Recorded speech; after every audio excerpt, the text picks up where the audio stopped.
Hello student.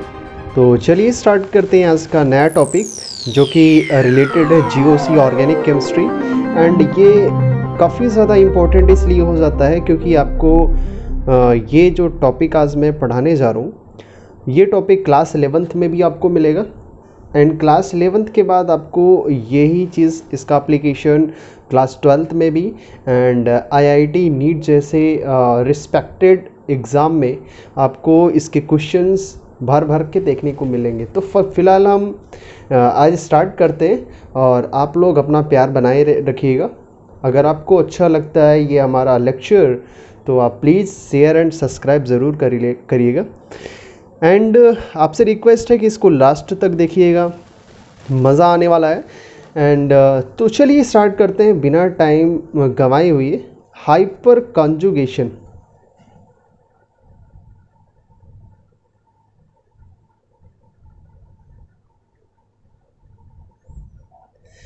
Okay, सो hyper conjugation के कुछ conditions हैं। हम कैसे समझेंगे हाइपर कॉन्जुगेशन को एंड कैसे हम इसके एप्लीकेशंस को टैकल करेंगे, एप्लीकेशंस को करेंगे, जिससे इससे रिलेटेड जो भी क्वेश्चंस हमारे आईआईटी नीट या फिर हमारे क्लास 11th 12th में अगर आते हैं तो हम कैसे इस क्वेश्चन को हम टैकल करेंगे। तो उससे रिलेटेड कुछ कंडीशन है कि हम कैसे किसी क्वेश्चंस में हम ये देख पाएंगे कि ये हाइपर कॉन्जुगेशन शो कर रहा है या नहीं कर रहा है। तो कुछ कंडीशन है, वो चीज़ पहले देख लीजिए। Condition,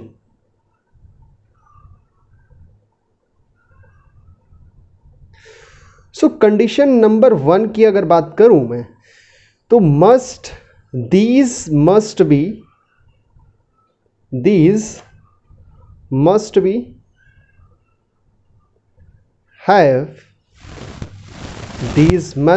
have alpha hydrogen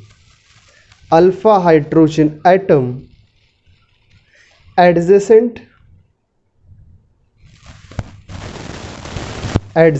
to sp2 hybrid carbon atom.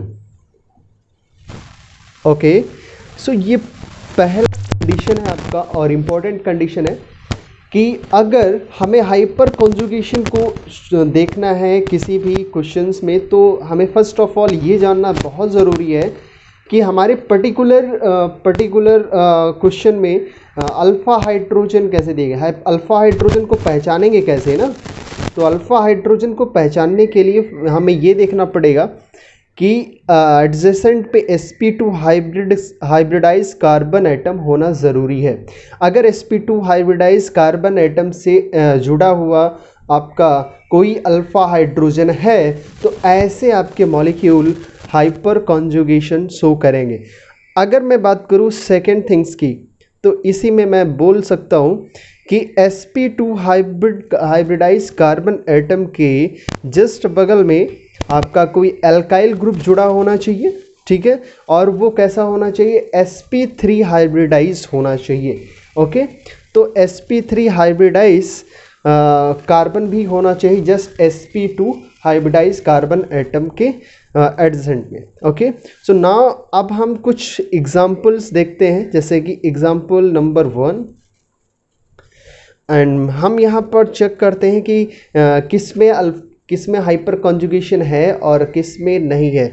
which molecule show hyper conjugation and which or not. Okay, so first of all CH3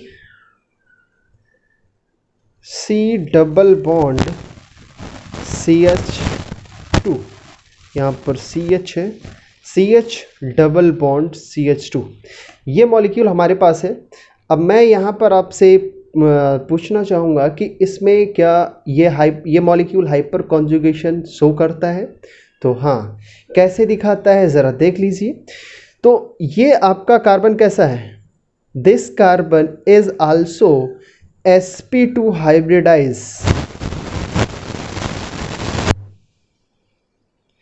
this carbon is sp2 hybridized and this carbon also have sp3 hybridized. अब दोनों condition देखो, पहला condition क्या था कि sp2 hybridise carbon atom के adjacent पे sp3 hybridise carbon atom होना चाहिए, ओके। एंड इस sp2 हाइब्रिडाइज कार्बन एटम के एडजेसेंट पे एक अल्फा हाइड्रोजन होना चाहिए। तो यहाँ पर कितने अल्फा हाइड्रोजन है? 3 अल्फा हाइड्रोजन है। तो हम बोल सकते हैं कि ये मॉलिक्यूल आपका हाइपर कॉन्जुगेशन दिखाएगा, यानी कि अल्फा हाइड्रोजन की बात करते हैं तो यहाँ पर 3 अल्फा हाइड्रोजन है, और यही 3 अल्फा हाइड्रोजन के कारण ही ये आपका हाइपर कॉन्जुगेशन शो करेगा, ओके। सो ये क्या करेगा? सो हाइपर कॉन्जुगेशन,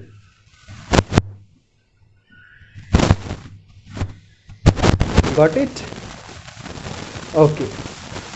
चलिए चलते हैं नेक्स्ट पेज पर, और यहाँ पर हम देखते हैं कुछ और कंडीशंस। तो फर्स्ट ऑफ ऑल हम ये देखते हैं कि इनके सिग्मा बॉन्ड, जैसे कि मेरे पास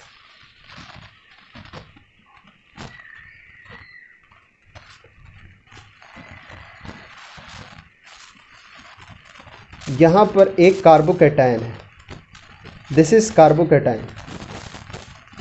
अब चूंकि हमें पता है, चूंकि ये चीज़ हम लोग जानते हैं कि अगर बात करें हाइपर कॉन्जुगेशन की, तो हाइपर कॉन्जुगेशन में सिग्मा बॉन्ड का या सिग्मा इलेक्ट्रॉन का क्या होता है? ट्रांसफ़र होता है।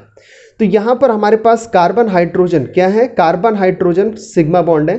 तो ये सिग्मा बॉन्ड, सिग्मा इलेक्ट्रॉन इधर की तरफ शिफ्ट होगा, और जैसे ही ये इलेक्ट्रॉन अपने पॉजिटिव चार्ज की तरफ शिफ्ट होगा तो यहाँ पर आपका नो बॉन्ड स्ट्रक्चर कुछ बन जाएगा, जिसको अच्छा एक चीज़ यहाँ पर और भी है कि हाइपर कॉन्जुगेशन को हम नो बॉन्ड रेजोनेंस भी बोलते हैं, ठीक है। सॉरी, यहाँ पर हम इसको कट करते हैं, ओके। तो हाइड्रोजन एंड यहाँ पर ये आ जाएगा पॉजिटिव चार्ज कार्बन हाइड्रोजन, और यहाँ पर आपका डबल बॉन्ड का फॉर्मेशन हो जाएगा, डबल बॉन्ड का फॉर्मेशन हो जाएगा, ओके। और इस कार्बन हाइड्रोजन के बीच में कोई बॉन्ड नहीं रहेगा। तो इसीलिए यहाँ पर हम बोल सकते हैं कि जो हाइपर कॉन्जुगेशन है उसको हम नो बॉन्ड रेजोनेंस भी बोलते हैं, no bond resonance, okay. Okay, second things, हम यहाँ पर एक चीज़ और समझ लेते हैं कि जो हाइपर कॉन्जुगेशन है, hyper conjugation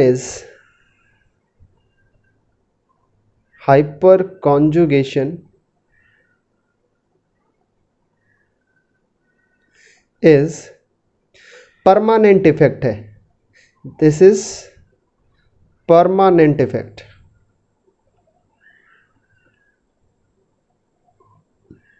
okay. So hyperconjugation is also a permanent effect, okay. अब स्टेबिलिटी कैसे चेक करेंगे? तो अब हम लोग बात करेंगे स्टेबिलिटी के बारे में।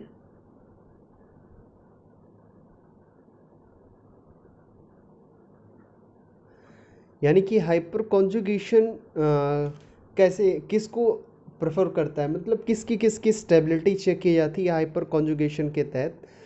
तो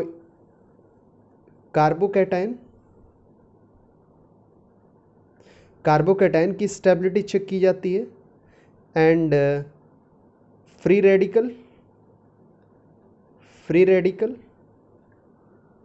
एंड उसके बाद आपका आता है alkyne.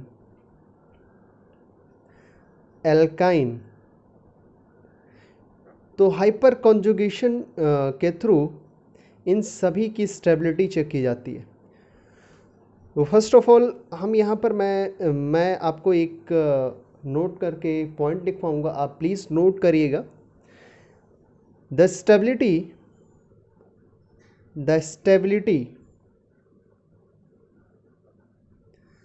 Of carbocation, the stability of carbocation increases with increase number of alkyl group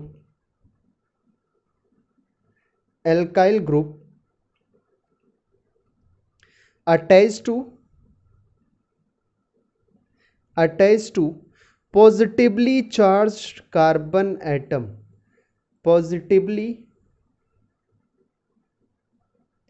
charged carbon atom.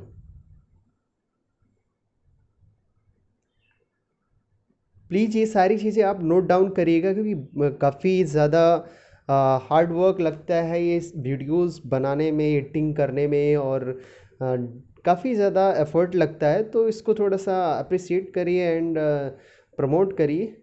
कुछ नहीं, कुछ आपको ये सारी चीज़ें फ्री में मिल रही, फ्री ऑफ कॉस्ट में, तो आई थिंक एक सब्सक्राइब तो बनता है।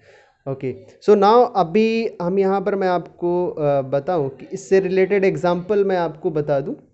तो एग्जांपल जैसे लाइक हमारे पास है CH3 होल थ्राइस, और यहाँ पर हमारे पास पॉजिटिव चार्ज है। ओके, यहाँ पर हमारे पास CH3 whole twice CH positive, and now CH3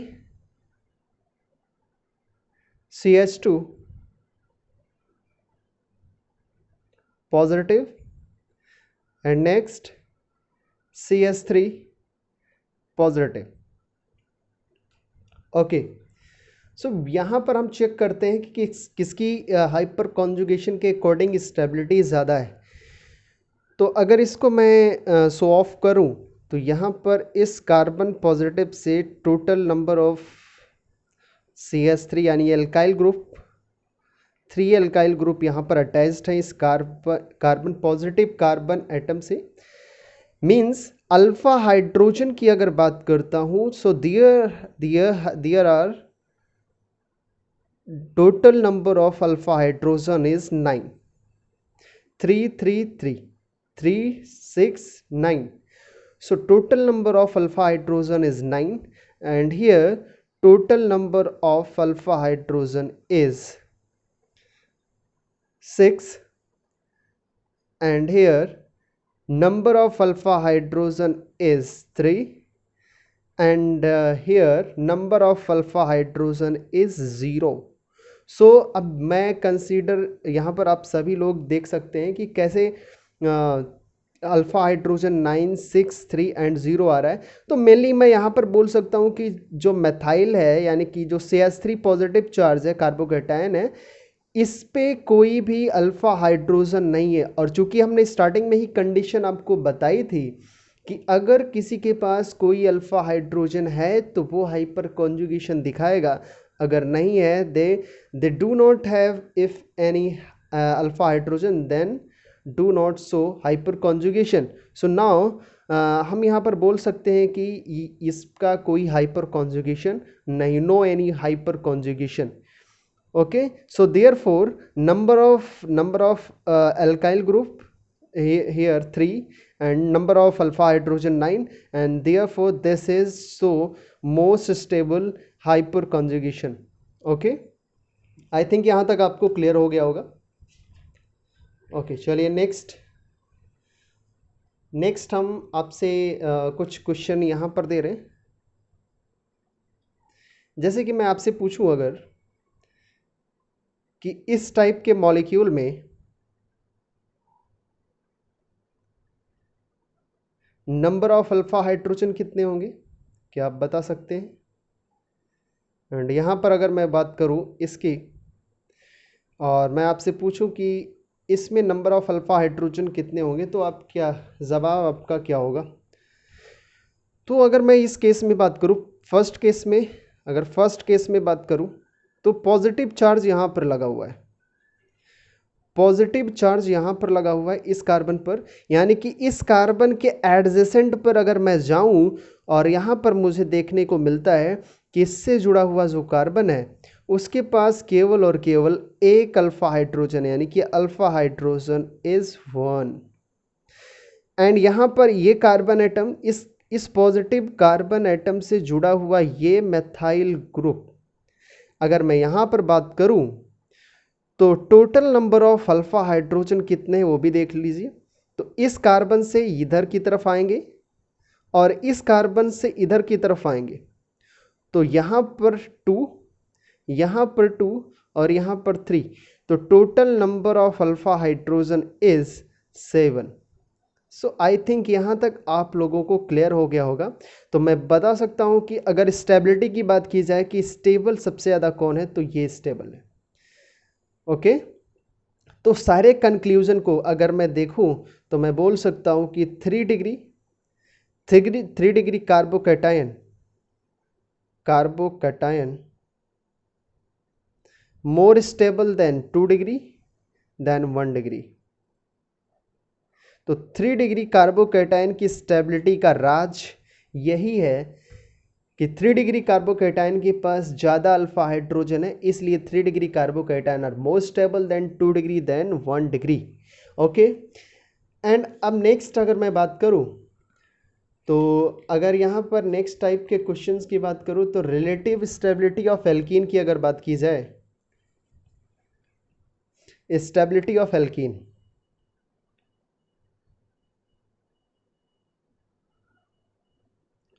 stability of alkene की अगर मैं बात करूं, यहां पर मैं बोल सकता हूं alkene containing greater number of alkyl group on double bonded carbon atom. Okay, so मैं रिपीट कर दे रहा हूं एक बार दोबारा, alkene containing greater number of alkyl group on double bonded carbon are more stable due to hyperconjugation. तो अगर एल्कीन कोई एल्कीन है उसके पास नंबर ऑफ एल्काइल ग्रुप ज़्यादा है तो वो ज़्यादा हाइपर कॉन्जुगेशन दिखाएगा यानी शो करेगा। ओके, नाउ लेट्स गेट्स, यहाँ पर हम कुछ एग्जांपल लेते हैं। जैसे मेरे पास CH3 है, CH3 डबल बॉन्ड CH3। अब ये कार्बन मेरे पास क्या है, this carbon is sp2, this carbon also sp2। So now इस कार्बन से जुड़ा हुआ जो अल्फा कार्बन है उस कार्बन से कितने अल्फा हाइड्रोजन, यानी कि यहाँ पर 3, 3 2 6 और यहाँ पर 3 9 और 9 3 12, यानी कि अल्फा हाइड्रोजन की बात की जाए तो यहाँ पर 12 अल्फा हाइड्रोजन है, मीन्स ये ज़्यादा स्टेबल होगा। अगर मैं बात करूँ नेक्स्ट, जैसे मेरे पास CH3 डबल बॉन्ड CH और यहाँ पर मेरे पास CH3 है, यानी कि अगर मैं यहाँ पर अल्काइल ग्रुप की बात करूँ तो number of alkyl group is 3 and total number of alpha hydrogen is 9। सो मैं बोल सकता हूँ 3 3 6 3 9।